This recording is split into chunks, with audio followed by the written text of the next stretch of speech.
ज्या द्वारातून आपण एंटर केलेलं आहो त्याच द्वारातून आपला शेवटचा अंतिम श्वास हा आपल्याला सोडावा लागतो.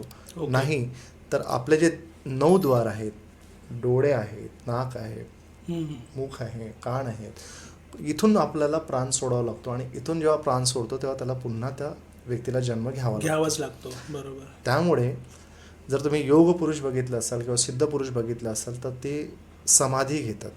समाधी घेत असताना तो श्वास जो आहे तो श्वास हळूहळू का होईना पण तो श्वास इथून सोडतात. जो 10वा द्वार असतो पेरायटल बोन, तुम्ही जर सर्च कराल ओके.